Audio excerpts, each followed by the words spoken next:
Howdy ho, everybody. I am Donut, and this is my fiance.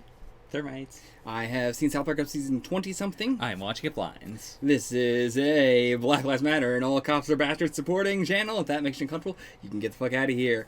This is season 4, episode 10. First of all, I will ask you the question, do the handicapped go to hell? No. The episode title to this is Probably. Really? Alright. Oh, that's such a good idea for a two-parter. Oh, I love it. Alright, let's watch it. If you want to get the full length, check it out on the Patreon for $4 a month.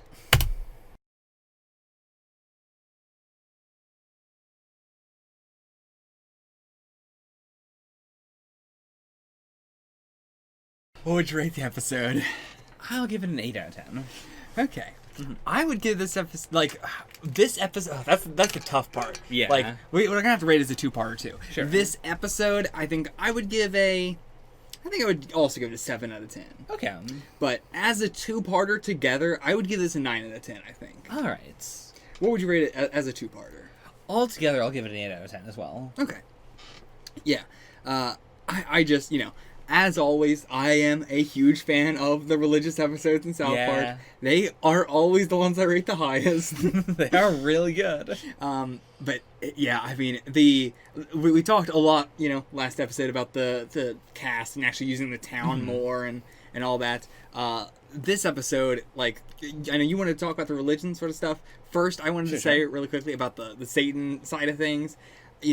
Personally, my mom has been in the exact same situation as Satan many times throughout her life. I am very familiar with that sort of, situation. In the end, that is pretty much what my mom, it came to the conclusion of as well. Of the first person, my dad, piece of shit, awful dude. Okay. Then my, first stepdad, stable guy has a white collar, job, making a salary and all that sort of stuff. But then he also had a gambling addiction and gambled all of her money away. And she was also just, not really attracted to him. Sure. My mom's been open with me about that sort of stuff. I know, that, it was a very Satan, Saddam and Chris sort of thing. So after that, she rebounded into a worse dude than my dad, and then now she has settled into somebody who is, a middle ground. Okay. So, I have always loved, the way this episode ends. Yeah. With the Chris thing specifically, the Chris and Saddam thing. With God, giving him the message of, so many, so much media has this exact plot line with the, okay, I will stop being with my abuser and be with this person because even if they're not satisfying me, they're stable or whatever. But it's that's also bad because then just later down the line, you're going to be in a marriage you don't enjoy and it's going to be awful. And it does create the false appearance of the triangle, which I think a lot of media falsely reinforces the idea of if you got two choices, you got two choices. You have to choose one of the two. You're not allowed to stop. Yeah. I mean, even worse with that of the Japanese, harem stuff where it's the first girl introduced is always going to be the one, at the end of the series who gets together with the main character because of, that inherent introduction bias. Yeah. Or if it's a series with, an extremely large harem where, people get added on, it's always, as you said, it's a two-choice thing originally, and then no matter how many people get added on, it's only going to be those two. Yeah. It's a very different sort of thing, but it is that inherent, the way it unravels and plays out, puts you in this mind state of thinking, and then the author knows that, and that's why they're not going to go against the book. They're just going to play what's safe. Yeah. But and that's also I think as I said, Satan is I think a great representation for gay characters. I think Saddam and Chris are as well because they there are definitely people like that too. Yeah, it's a very all rounded it's a great situation. I like it. Agreed. It I would say that is probably my favorite part of this two-parter. Yeah. Keep going. It is very well rounded, and it is also The joke of just hell itself, I think, is extremely funny. Yeah. Like, every time we cut to it, just people walking around in hell. South Park does a really good job of just making that setting really good. Yeah, and I loved the, fight with Chris and Saddam. Just like the Immortals, they just keep killing each other over and over again. Yeah. And then we just like cut back them in the middle of the fight, just continue to go at it. I love the idea of that. Yeah. So yeah, you want to talk about a lot of the religion aspect of it? Yeah. I thought it really captured that feeling of being a kid and learning about, like, religious stuff without having the additional layer of BS that a lot of adults put on of, like, this is what we believe, but also there's this other stuff we just don't talk about, but, it's kind of, that's what society says is cool about religion. Yeah. Like, I really appreciate that in the first episode, we go really into, like, this is a literal reading of the Bible, that's why everyone is terrified, and that's why the adults can't fix it, because... they can't explain the subtleties of, here's the nonsense we tell ourselves. Yeah. And then the second episode is more, what is the term for it? It's, like, modern, money-based Catholicism. Oh, yeah. Yeah. Like, and Cartman is so good in that role of just the guy who goes up and, like, works the crowd and gets all the money. It's so perfect.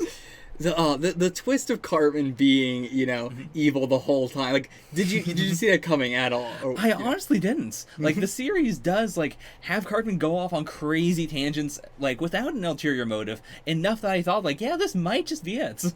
It might be that he is, like, super worked up and he is being completely serious about it. Yeah, because we've seen that still, plenty of times in the series, too. So it really puts that question, not really even puts the question in your head. This one, it didn't even put the question in your head. It's just, like, you buy right into, like, the... Cartman's just getting swept up like all the other kids are. Because he probably was originally, you think, like, he probably was originally at the very front, and then once they started, going to build their own church, that's when he was like, I'm going to make money out of this. Yeah, like, I think this is a really good place to have Cartman, because now it's not the, like, in every episode I won't immediately go, but he's got the evil motive. Yeah. Like, it is a 50-50 on whether it is he's being evil and he wants $5 million, or, like, maybe he is just genuinely being swept up in this. It's that, like, with every Cartman storyline, you have in the back of your head, you know what he's capable of. Yeah. Like, that's the really thing to put it. It's like, whether he might be evil or not or whatever, at least that he's capable of a lot. Yeah. And it also says a lot about him that he is able to be such a good actor. Yeah. He's able to sell this so much to the other kids. It's a very, like, Ed, and Eddie, sort of, like, situation. Mm-hmm. What else was I going to say? I just, the whole, like, slow progression of, working their way up to the money thing. Like, like, they really tackled almost every single, fucked up thing about, sort of organized religion and that sort of thing. Yeah, they really didn't, like, linger too long on a lot of things. Like, they did go through basically everything, gave everything a couple minutes. Yeah. Let me look at some, also, one of the only episodes where Kenny doesn't die. Yeah. Kenny did not die this episode. I guess retroactively he didn't die in the last episode, but we got a death scene for him. Yeah. Yeah, it's weird how you would put that. I guess that, retroactively, these are the 2 episodes he didn't die in. Yeah. I honestly, like, before we saw him in Mexico, I thought we were going to do the movie thing again of he died in the first half of the 2-parter, and then he would be in hell in the second half. Yeah.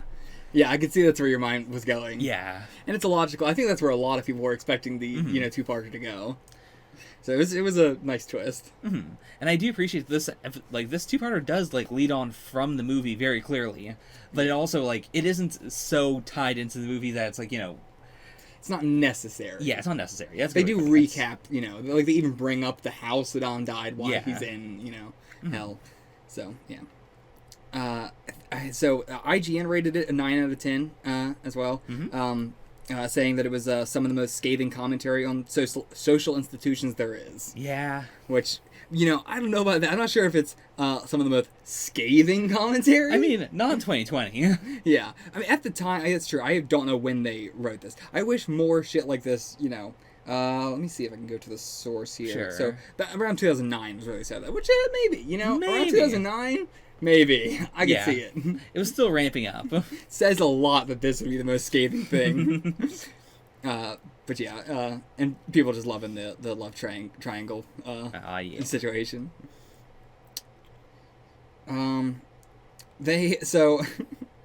They wanted to insert like when Saddam puts on the gay porn, they wanted to keep cutting back to it like as actual gay porn on screen, like penetration and all. And they tried to do that, but it got caught by the censors before it went live. But they did it as a like, let's see if they're even going to notice this in the episode. That'd have been amazing if they got away with that. Yeah. For the audience out there, there was a character in this episode that was called by a different name than usual. It's happened before, and I don't usually bring it up, but there was so many characters that talked this episode, and random offhand names that people will know what I'm talking about, but you're gonna have no fucking guess. No idea. So yeah, that was my reaction to that was definitely like, oh, okay. Oh, I actually did not know that the line, yeah, well, where was I going to go? Detroit is actually from a movie, Kentucky Fried Movie. Oh. Never heard of the movie? I've heard of the movie. I've never seen it. But yeah, that's where the line's from. Didn't know that. I assumed that was the South Park original line. Right. I didn't really think about it, but like this episode really went ham with the continuity in terms of like when Cartman's mom brings out all the toys for them and everything like that. Yeah. Like, that also brought back there's True. the Chimpokomon obviously, but there's plenty of other stuff like the Mega Man dolls and all of Cartman's like plushie toys that he has, and just a bunch of shit that we've seen throughout the series. That's cool. That's really cool. But and also just how did you feel about the this continuing like this almost like retroactive plot line of the $10,000? I think it's really good. Yeah. Like, this season is really strong in the continuity compared to the other seasons. Yeah, and I really like that as a punchline because it felt like it came out of nowhere, but at the same time, it was like, yeah, that makes sense. Yeah. That wasn't that long ago.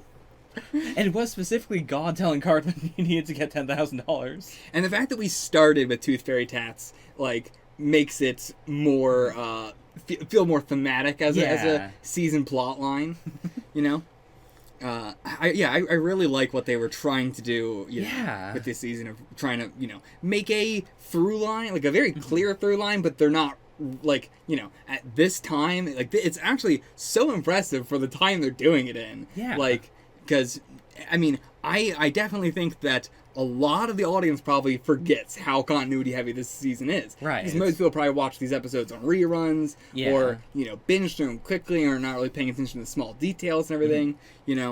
You are aware that South Park has a later season that is a lot more syndicated. Yeah. That they had tried that at one point. And a lot of people, talk about, like, whether they like it or dislike it, so many people talk about it as, like, a thing that is, very different for South Park when it's not. They've done it plenty of times over the past, I mean, I guess it comes down to execution, though. Yeah. Because, like, with this season, like, even though it is very continuity heavy, at the same time, you could have mixed these up in a completely random order, and I would have noticed that something was there, but I wouldn't be weirded out.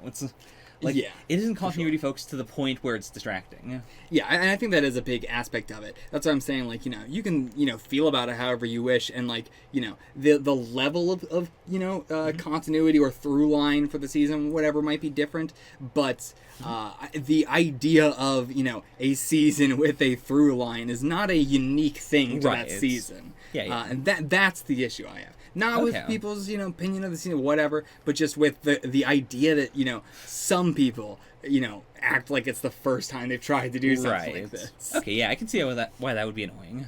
Yeah. But yeah. I just wanted to bring that up. Mm-hmm. I guess, that's it. I don't really have anything else to say about this episode. You got anything else before we end it off? But heaven is buck wild. Yeah. Oh man, I dig the outfits in any gag series or in any episodic series. I always love the outfits. So seeing Cartman in these outfits, just seeing the boys in like the tuxedos. Oh yeah, great. That's it. We'll see you guys for the next episode. Until then, get the fuck out of here.